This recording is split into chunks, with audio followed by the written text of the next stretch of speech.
السلام علیکم ورحمۃ اللہ وبرکاتہ۔ ان الحمد للہ نحمده ونستعینه من يهده الله فلا مضل له ومن يضلل فلا هادي له واشهد ان لا اله الا الله وحده لا شريك له وان محمدا عبده ورسوله اما بعد فاعوذ بالله من الشیطان الرجیم بسم اللہ الرحمن الرحیم انما يخشى الله من عباده العلماء وقال رسول اللہ صلی اللہ علیہ وسلم من يرد الله به خيرا يفقهه في الدين او كما قال علیہ الصلاۃ والتسلیمات۔ صدق اللہ وصدق رسولہ النبی الکریم۔ محبت سے درود پاک پڑھ لیجیے۔ اللہم صلی علی محمد وعلی آل محمد کما صلیت علی ابراہیم وعلی آل ابراہیم انک حمید مجید۔ اللہم بارک علی محمد وعلی آل محمد کما بارکت علی ابراہیم وعلی آل ابراہیم انک حمید مجید۔ محترم بزرگوں اور عزیز بھائیوں ساتھیوں، سیدنا انس بن مالک رضی اللہ تعالی عنہ سے روایت ہے کہ رسول اللہ صلی اللہ علیہ وسلم نے فرمایا تھا ان من اشراط الساعۃ ان یرفع العلم ویثبت الجہل۔ قیامت سے پہلے کچھ ایسے ایام آئیں گے، علم اٹھا لیا جائے گا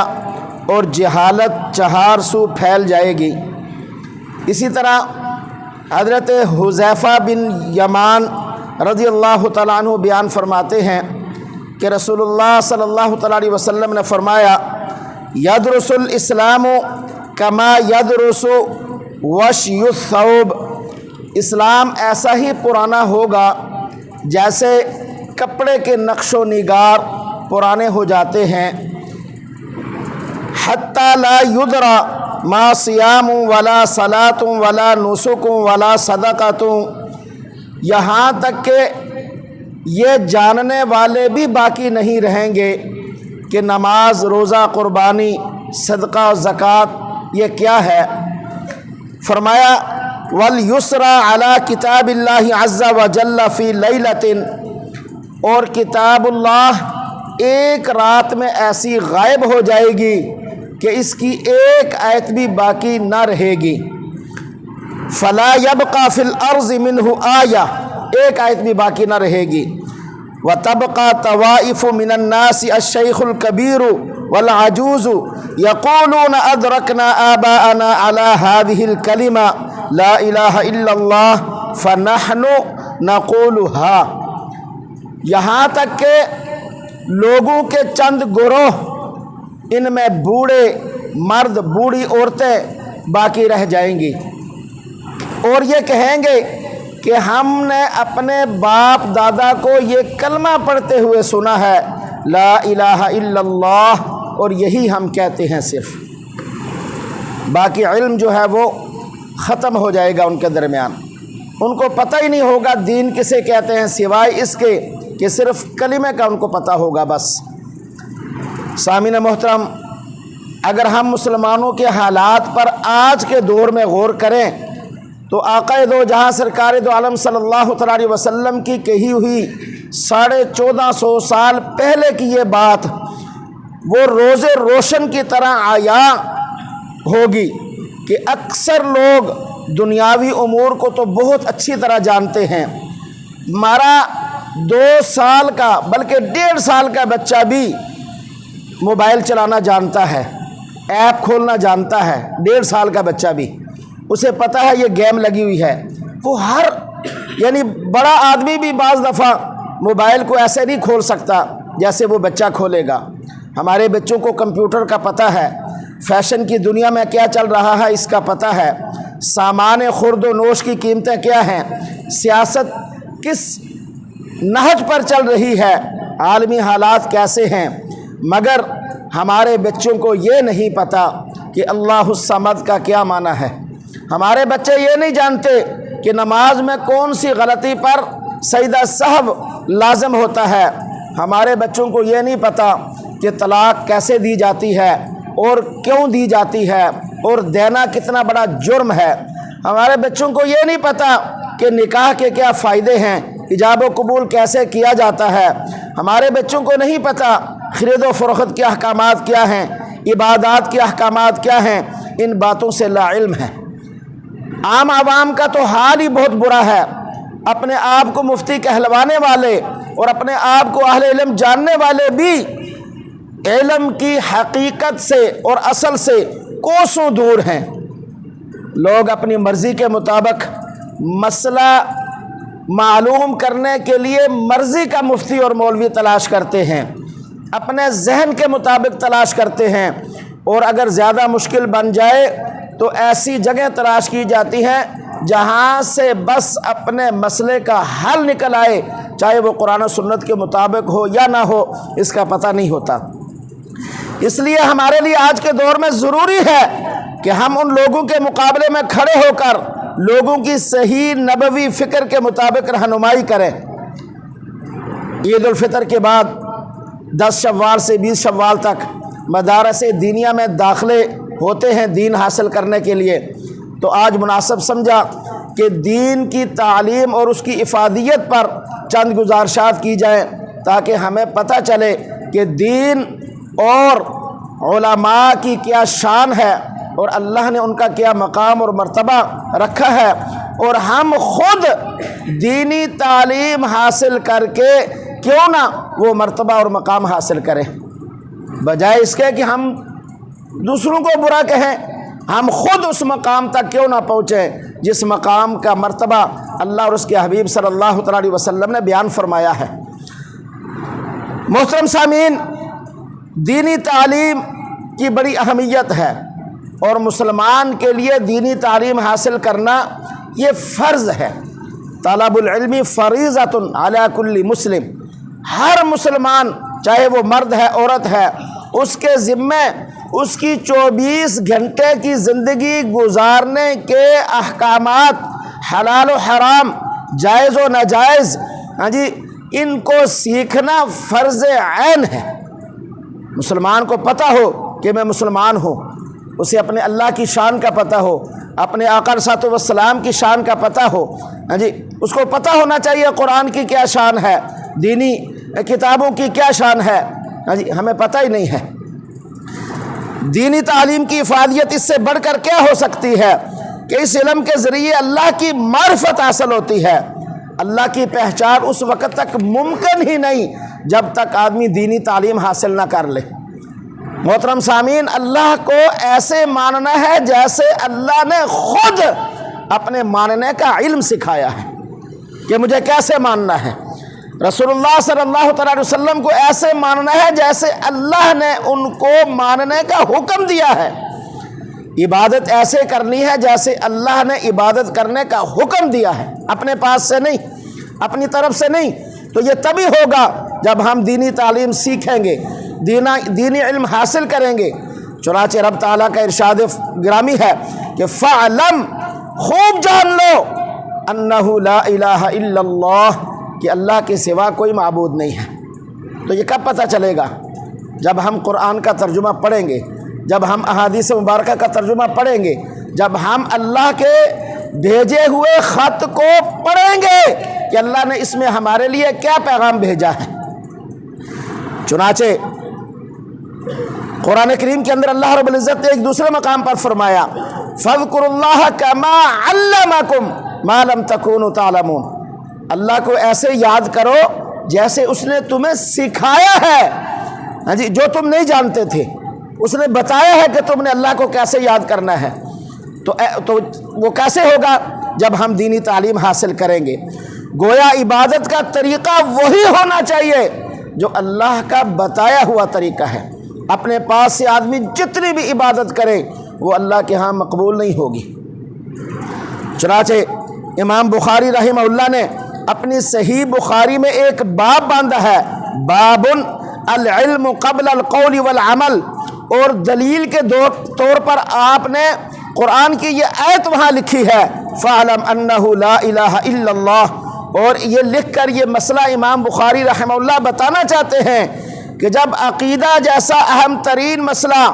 علم کا متقاضی ہے تو دیگر عبادات تو بالأولیٰ علم کے متقاضی ہیں، وہ تو زیادہ لائق ہے اس بات کے کہ ان کو سیکھا جائے، ان کو سمجھا جائے، ہاں جی، ان کو طریقے کے مطابق اپنایا جائے۔ بھائیو یاد رکھ لیجئے، علم کے بغیر ساری زندگی بھی اگر آدمی نیک عمل کرتا رہے تو وہ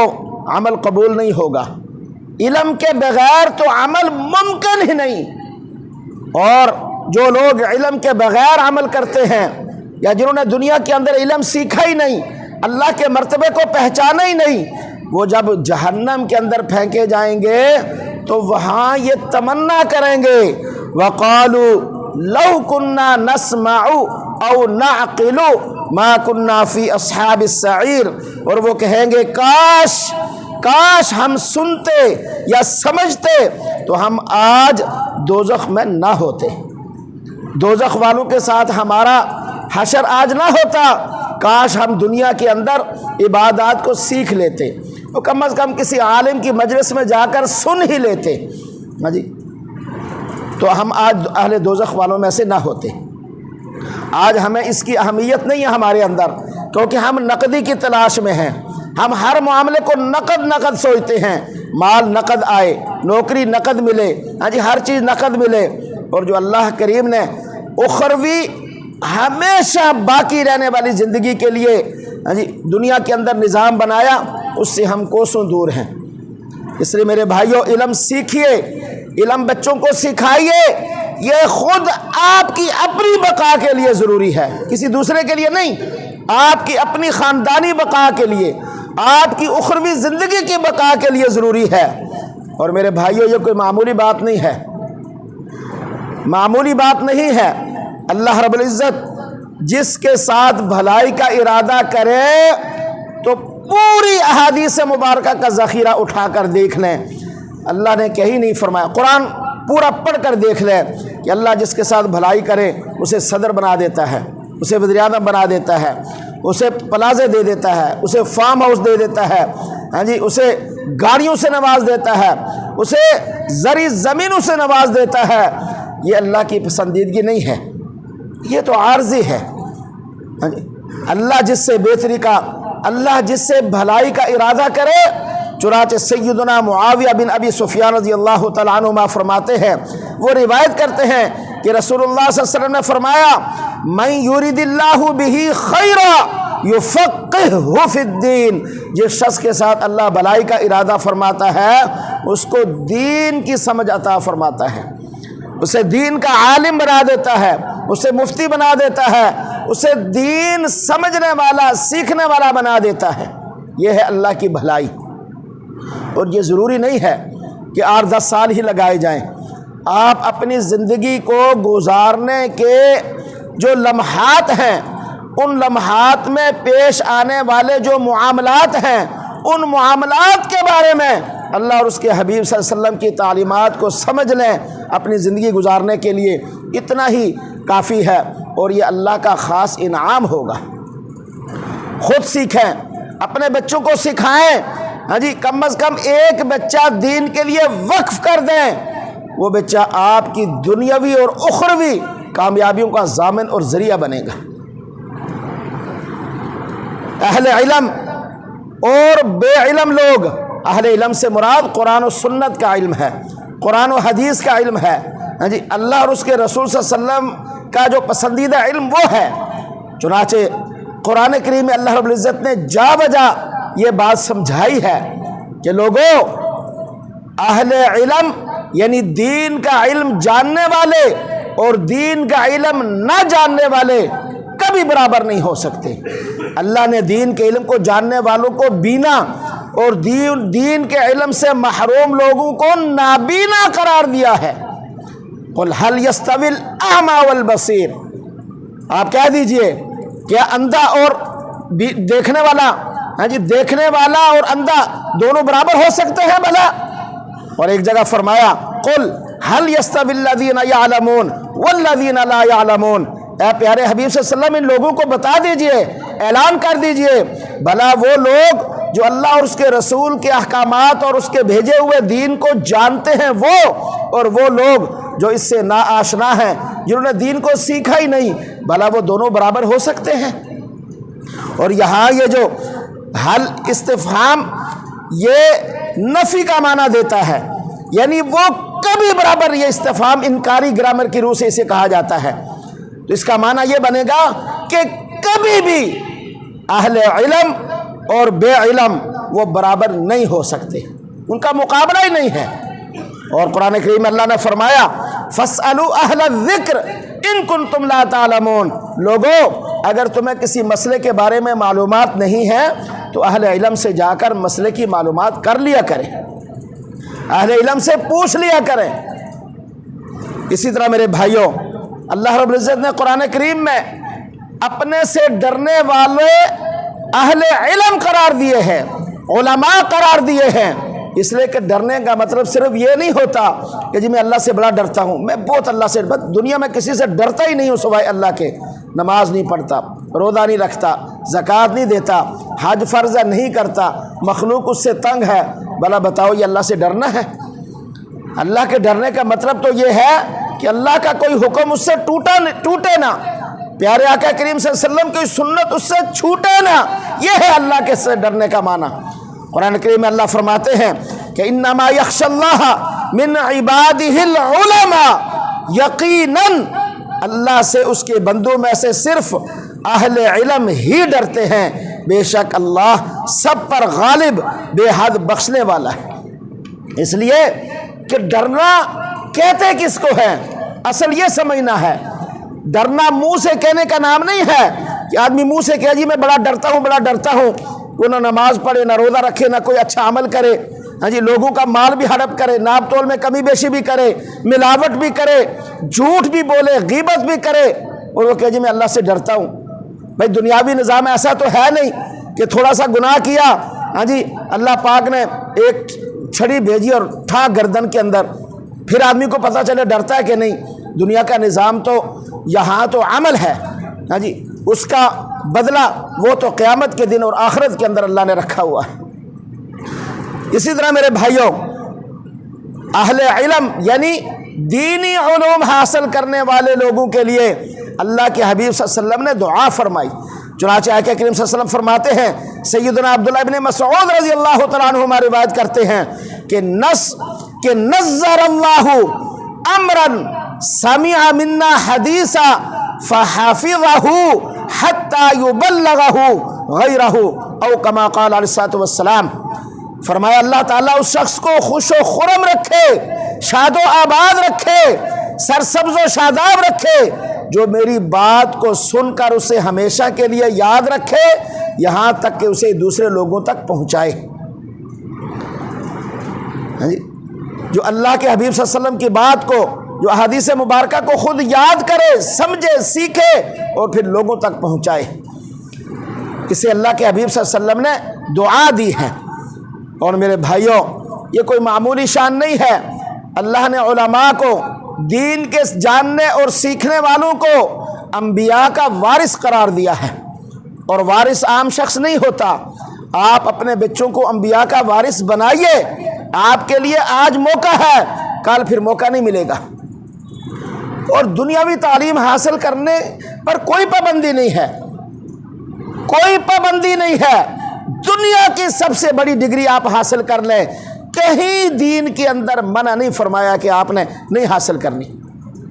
لیکن اس کے ساتھ ساتھ میرے بھائیوں، ہمارے بچے کو دعائے قنوت آنی چاہیے۔ ہمارے مرنے پہ مولوی کو بلانے کی ضرورت نہیں ہے، ہمارا بچہ بخشش کی دعا خود کرے، قرآن کریم کی تلاوت خود کرے، ہاں جی ایصال و ثواب کے لیے وہ صبح اٹھ کر ایک آدھا پارہ خود پڑھے، اس پر لاکھوں روپے جو خرچ کیے ہیں وہ کس کام کے، اگر وہ والد کی بخشش کا سبب اور ذریعہ نہ بن سکے۔ دنیا میں تو جتنا بڑا بھی عہدہ لے لے، اس کا والد کو کیا فائدہ؟ کوئی فائدہ نہیں۔ بعض دفعہ والد ملنے جائے تو وہ ملنا بھی گوارہ نہیں کرتے، اتنی بڑی سیٹ پہ یہ آ گیا ہے، کیسے آپ اس کو ملو؟ اخروی کامیابی، اخروی کامیابی میرے بھائیوں، جہاں اللہ کریم اپنے پاک کلام کو سینے میں محفوظ کرنے والے کی وہ شان و شوکت عطا فرمائیں گے، اس کی شان کا تو اندازہ ہی نہیں۔ اس کے والد کو بھی سورج سے زیادہ چمکتا ہوا تاج پہنائیں گے قیامت کے دن۔ صرف پاکستان کے لوگ نہیں دیکھیں گے، صرف بر صغیر کے لوگ نہیں دیکھیں گے، آدم علیہ السلام سے لے کر اس دھرتی کا وہ آخری شخص جو فوت ہوگا اس تک کل کائنات کی ساری انسانیت اس تاج کو سامنے کھڑے ہو کر دیکھے گی۔ بھائیو، اصل تو یہ شان ہے، اصل تو یہ مرتبہ ہے، یہ مقام ہے۔ دنیا میں کون سا مرتبہ اور مقام ہے؟ باپ بیٹا صدر بن جائے تو باپ آسانی سے مل سکتا ہے، بھائی صدر اس میں جا کر، وزرا میں اس میں جا کر مل سکتا ہے۔ وہ دیکھیے اللہ کریم کی بخششیں، عنایتیں اور مہربانیاں، ہاں جی، روز میدان محشر کے اندر کل کائنات کے لوگ کھڑے ہوں گے اور باپ کے سر کے اوپر تاج۔ یہ تو حافظ کی شان ہے، اور عالم کے باپ کی تو شان کا اندازہ ہی کوئی نہیں۔ حضور علیہ الصلوۃ والسلام نے فرمایا وَإِنَّ الْعُلَمَاءَ وَرَثَةُ الْأَنْبِيَاءِ وَإِنَّ الْأَنْبِيَاءَ لَمْ يُوَرَّثُوا دِينَارًا وَلَا دِرْهَمًا وَرَّثُوا الْعِلْمَ فَمَنْ أَخَذَهُ أَخَذَ بِحَظٍ وَافِرٍ۔ علماء انبیاء کرام کے وارث ہیں، نبیوں نے وراثت کے اندر درہم و دینار نہیں چھوڑے ہوتے، انہوں نے تو علم چھوڑا ہے، علم کا ترکہ چھوڑا ہے۔ آقا کریم صلی اللہ علیہ وسلم آگے کیا فرماتے ہیں، توجہ کیجئے، فَمَنْ أَخَذَهُ، جس نے اسے حاصل کر لیا اس نے نبیوں کی وراثت میں سے وافر حصہ پا لیا۔ اور یہ آقا کریم صلی اللہ علیہ وسلم آپ کے اور میرے سب کے نبی ہیں، ہم سب کے لیے یہ حکم ہے۔ آپ کیوں دوسرے مولیوں کو دیکھتے ہیں؟ آپ اپنے بچوں کو اس عہدے پر کھڑا کیجئے، آپ اپنے بچوں کو کیوں نہیں کھڑا کرتے؟ آپ خود اس مرتبے کو کیوں نہیں حاصل کرتے؟ اگر دوسروں کا ادب و احترام آپ لازم نہیں سمجھتے جنہوں نے یہ مرتبہ اور مقام حاصل کیا ہے،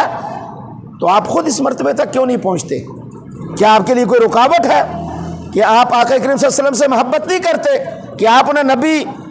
اور پیغمبر نہیں مانتے؟ آپ خود اس مقام کو حاصل کریں، آپ خود اس مرتبے کو پائیں، کیا ضرورت ہے دوسروں کی طرف دیکھنے کی؟ اسی طرح میرے بھائیوں، علماء کی گواہی کو اللہ نے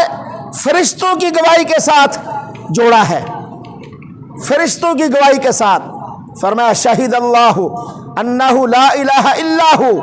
اللہ نے گواہی دی ہے کہ بے شک اللہ کے سوا کوئی عبادت کے لائق نہیں، والملائکہ، اور فرشتوں نے بھی گواہی دی ہے، وَأُولُو الْعِلْمِ، اور علماء بھی اس بات کی گواہی دیتے ہیں کہ اللہ کے سوا کوئی عبادت کے لائق نہیں۔ قائما بالقسط لا الہ الا هو العزیز الحکیم، اس حال میں کہ وہ انصاف پر قائم ہے، اس کے سوا کوئی لائق عبادت ہی نہیں، وہ سب پر غالب اور کمال حکمت والا ہے۔ اسی طرح میرے بھائیوں، اللہ پاک نے دینی تعلیم حاصل کرنے والے علماء کی شان دنیا اور آخرت کے اندر بلند فرمائی ہے۔ یہ اللہ کی دی ہوئی شان ہے، یہ آپ کی اور میری دی ہوئی نہیں ہے کہ ہم اپنی ضرورت کے مطابق کھینچ لیں اور ضرورت کے مطابق دے دیں۔ قرآن کریم میں اللہ رب العزت فرماتے ہیں کہ یرفع اللہ الذین آمنوا منکم والذین اوتوا العلم درجات، اللہ تم میں سے اہل ایمان کو اور ان لوگوں کو جن کو علم سے نوازا گیا ہے درجات میں بلند مرتبہ عطا فرماتا ہے۔ اوتوا العلم درجات، بلند مرتبہ عطا فرماتا ہے۔ یہ کوئی معمولی مرتبہ اور مقام نہیں ہے، یہ اللہ کا دیا ہوا مرتبہ ہے۔ وہ جدا بات ہے، وہ جدا بات ہے کہ علماء خود اپنی ساکھ کو خراب کر کے اپنا مقام گرائیں تو یہ ان کا ہے، ورنہ اللہ نے بڑا مرتبہ اور مقام عطا فرمایا ہے۔ اگر وہ اللہ پر کامل بھروسہ کریں، اللہ پر یقین کریں اور مخلوق کی چاپلوسی سے اپنے آپ کو بچائیں، مخلوق کے پیچھے بھاگنے سے اپنے آپ کو بچائیں، تو میرے بھائیوں اللہ نے وہ مقام اور مرتبہ دیا ہے کہ ساری دنیا بھی مل کر اس مرتبے اور مقام کو گرانا چاہے تو نہیں گرا سکتی۔ اللہ کا وعدہ ہے کہ اللہ نے والذین اوتوا العلم درجات، دنیا اور آخرت کے اندر ان کا مرتبہ اور مقام دیا ہے۔ اور ایسے مراتب والوں کے پیچھے جو لوگ پڑھتے ہیں، اللہ کی قسم اٹھا کر اس مسجد کے اندر کہتا ہوں کہ اللہ پاک نے ان کو اتنا ذلیل و خوار کیا ہے کہ آپ سوچ بھی نہیں سکتے۔ علماء کا ادب و احترام کرنے والوں کو اللہ جو ہے وہ مرتبے دیتا ہے، اور جو علماء کا ادب و احترام نہیں کرتے، خود تجربے سے اور اپنی آنکھوں سے ان کی بربادی اور تباہی دیکھی۔ اہل علم کی مجالس کو تو اللہ کی رحمت کے فرشتے ڈھانپتے ہیں۔ چنانچہ رسول پاک صلی اللہ علیہ وسلم نے فرمایا وَمَا اجْتَمَعَ قَوْمٌ فِي بَيْتٍ مِّن بُيُوتِ اللَّهِ يَتْلُونَ كِتَابَ اللَّهِ وَيَتَدَارَسُونَهُ بَيْنَهُمْ إِلَّا نَزَلَتْ عَلَيْهِمُ السَّكِينَةُ وَغَشِيَتْهُمُ الرَّحْمَةُ وَحَفَّظَتْهُمُ الْمَلَائِكَةُ وَذَكَرَهُمُ اللَّهُ فِي مَنْ عِنْدَهُ وَمَنْ بَطَّأَ بِهِ عَمَلُهُ لَمْ يُسْرِعْ بِهِ نَسَبُهُ او کما قال علیہ الصلوۃ والسلام۔ فرمایا نہیں جمع ہوتی کوئی قوم اللہ کے گھروں میں سے کسی گھر میں کہ اللہ تعالیٰ کی کتاب کو پڑھیں، اس کے آپس میں معانی بیان کریں، مگر ان کے اوپر اللہ تسکین نازل فرماتا ہے، انہیں رحمت ڈھانپ لیتی ہے اور ان کو فرشتے گھیر لیتے ہیں۔ اللہ تعالیٰ ان کا ذکر ان لوگوں میں کرتا ہے جو اس کے نزدیک ہے، اور جس کو اس کے عمل نے پیچھے کر دیا تو اس کے ساتھ اس کا نسب جلدی نہیں کرے گا، یعنی نسب حسب فائدہ نہیں دے گا، بلکہ اللہ کا دین، اللہ کی نسبت، اللہ کی پکڑ، اللہ کا تعلق، یہ فائدہ اور نفع دے گا۔ اسی طرح میرے بھائیوں، اللہ پاک نے قرآن کریم کے اندر علماء کی بات کو ماننے کا حکم فرمایا ہے۔ چنانچہ فرمایا یا ایھا الذین آمنوا اطیعوا اللہ واطیعوا الرسول واولی الامر منکم، اے ایمان والو اللہ اور اس کے رسول کی اطاعت کرو اور ان لوگوں کی بھی اطاعت کرو جو تم میں حکم دینے والے ہیں۔ اولی الامر، ان میں علماء بھی شامل ہیں۔ اسی طرح میرے بھائیوں، عالم دین کی دعوت سے اگر کوئی راہ راست پر آ جائے تو حضرت سیدنا سہل بن سعد روایت کرتے ہیں کہ نبی پاک صلی اللہ علیہ وسلم نے سیدنا علی رضی اللہ تعالیٰ عنہ سے فرمایا تھا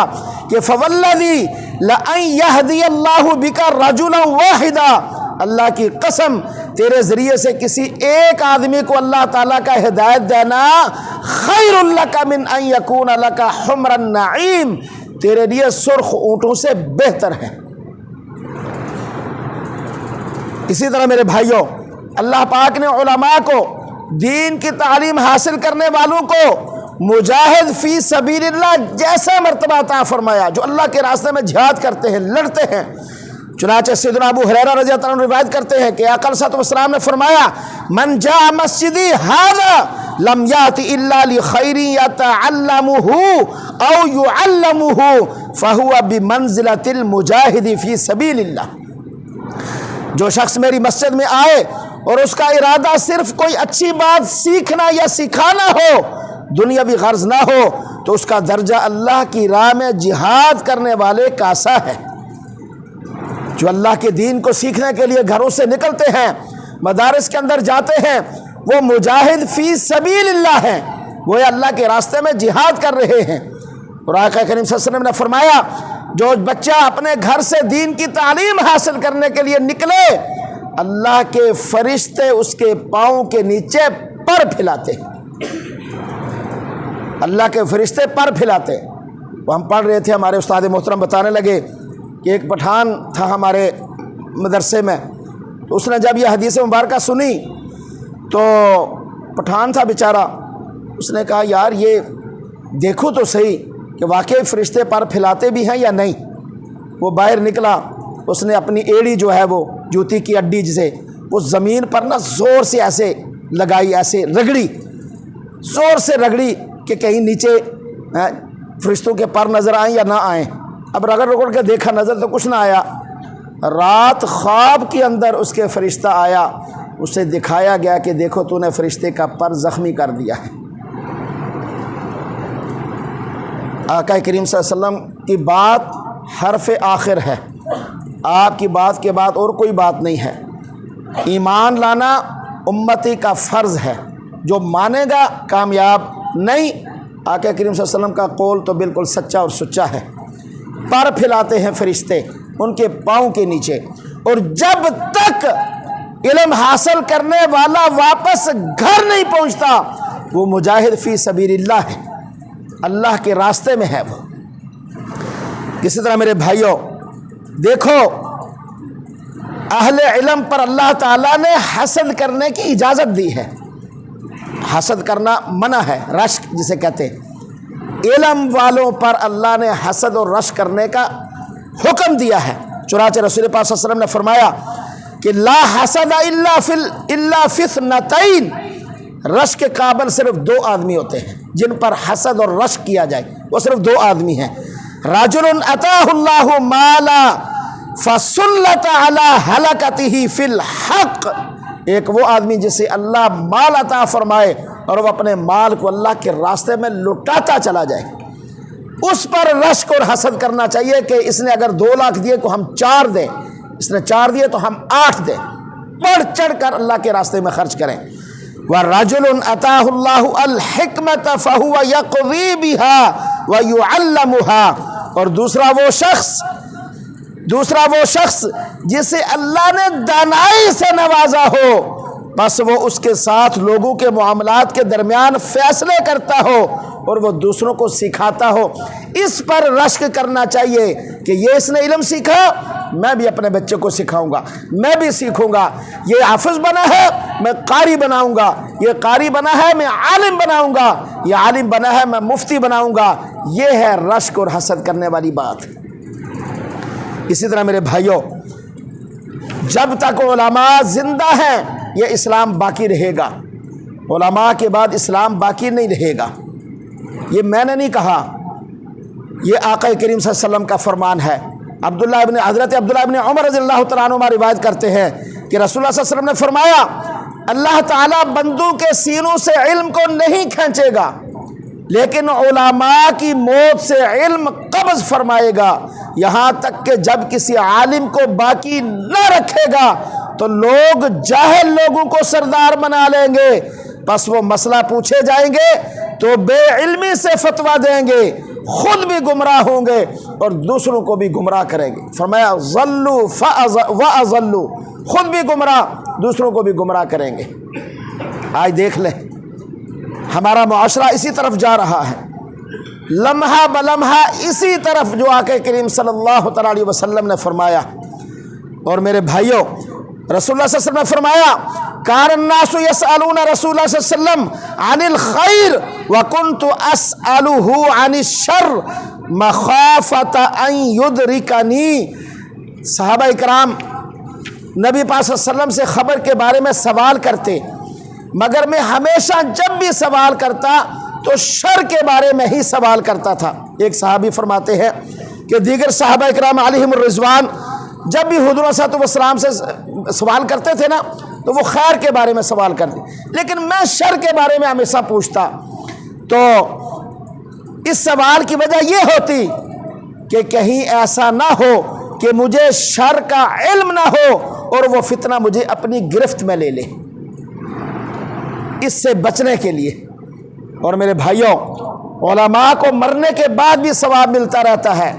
اللہ کے حبیب صلی اللہ علیہ وسلم نے فرمایا، سیدنا ابو ہریرہ روایت کرتے ہیں، جب انسان مر جاتا ہے اس کے عمل کا سلسلہ ختم ہو جاتا ہے سوائے 3 چیزوں کے، ایک صدقہ جاریہ،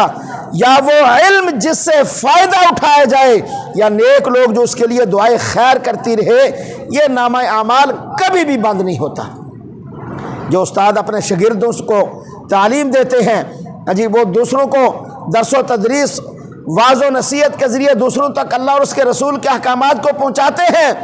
ان کا دفتر مرنے کے بعد بھی بند نہیں ہوتا۔ جب تک وہ علم چلتا رہے گا ان کا نامہ اعمال کھلا رہے گا، وہ بند نہیں ہوتا۔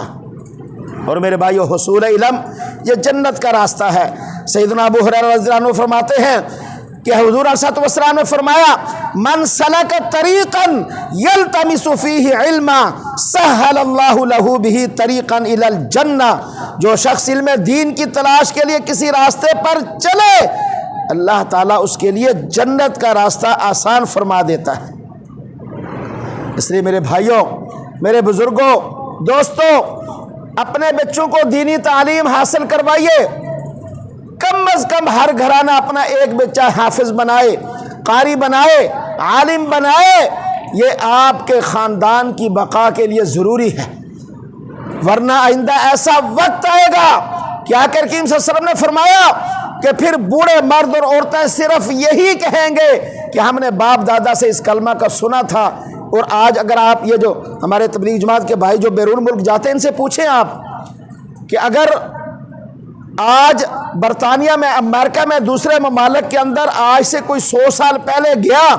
اس کی دوسری یا تیسری نسل چل رہی ہے، تو ان لوگوں کے ہتھے جب وہ لوگ چڑھتے ہیں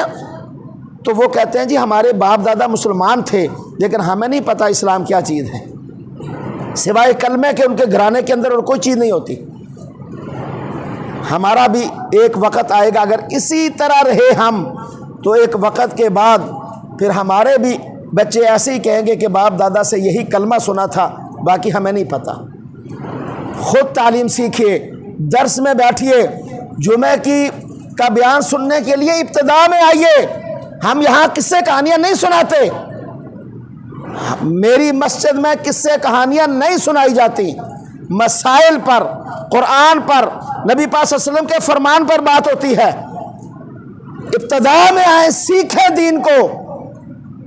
اللہ کے حبیب صلی اللہ علیہ وسلم کے فرامین کو سیکھیں، سنیں،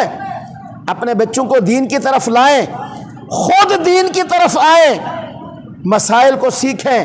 یہ آپ کی اپنی کامیابی ہے، آپ کا اپنا اس کے اندر نفع ہے، دوسروں کا نہیں ہے۔ جو پڑھا سنا ہے اللہ اس پر کامل عمل کی توفیق نصیب فرمائے۔ وما علینا الا البلاغ، سنت ادا کر لیجئے۔